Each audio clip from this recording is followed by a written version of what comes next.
Salam değerli aziz izleyicilerimiz. Bugünler Binegöl Sebesi'nde merkezi tam yakın 88 nömrəli məktəbin de yakınlığında.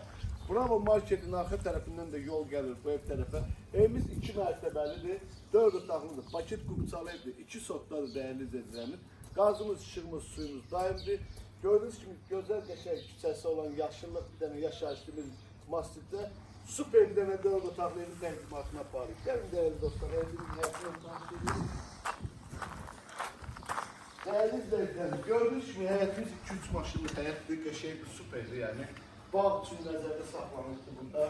Kim istəyər güllər, ağaclar əkər. Çəndizə kimi, ton yarımız çəndizə kimi qoyulubdur. Evimiz 3 daş kürsüdə istipoldur. 1 ilə 2'nin arasında beton monolitdir değerli dostlarımız. Keçin evin içərisində tanış edək, baxdıqlarımız. Değerli izleyicilerimiz, hoş geldiniz. Birinci mərtəbədə gördüğünüz gibi qəşəng yerli bir kolbu, istipoldur. Kombimize kimi qoyulubdur değerli dostlar. İstipolun sistemləri hər bir şey çəkilibdir. Bura bizim gözəl bir qonaq otağımızdır. Değerli izləyicilərimiz, banket nizam. Gözəl, yəni rahatlıqla qonaqlarınızı ürəklə, açıq belə ürəklə qarşılaya bilərsiniz. Çox gözəl evdir, keyfiylə biçilmiş bir evdir.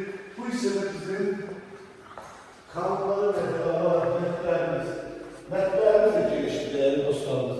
Bu isimde şimdi dibağımızı koymadan sonra stol, qabaq stolu, televizorumuz, kuklama mebelimiz tam daha şekilde mebellerimizi rahat şekilde yerleştirebilirsiniz. Kıymeti de münasip kıymeti değil dostlar. Burada bizim saniter ve saniter boşalıdır. Aksesuarları kimi, moydadırma kimi koyulubdur.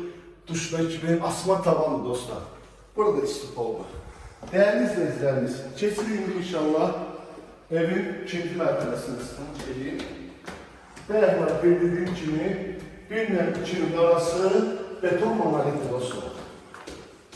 Burada da daxilində qəşəng gələn gözəl hol, çox gözəl evdir, yəni keyfiyyətli evdir dostlar. Burada bir dənə böyle yatağı var. Rahatlıqla yatak dəstimizi yerləşdirə bilərsiniz buyurun. Burada da 2. yatak otağıdır. İşıklı evdir, güzel evdir, şirin evdir. Allah herkese böyle bir evler kısmet eylesin. Amin inşallah. Burada 3. yatak otağıdır. Dediğim gibi Bravo Market taraftan da yol geldi bu eve taraf. Sessizlikli nömrə 5 taraftan da, tam store taraftan da. Yani her taraftan da giriş çıkışı var böyle. Burada da yüzülü sahip. Burada da yukarıda saniter ve sanitör boşaltı aksesuarlardı, moydadığına gibi her bir şey koyup değerli dostlar. Asma tavandı. Dostlar burada da geçen güzel bir kudumayı balkonumuz var. Her gider ya. Dostlar eşek olduz burada gözüksü kudumaydan kresla. Kofemiz elimizde, ağaclığı seyrediyor, dincəlisiniz. Bu da bizim Fahmi müəllimimizdir. Fahmi müəllim necə evdir? Süper. Öpürəm. Allah bu evi alana da, satana da xeyir versin.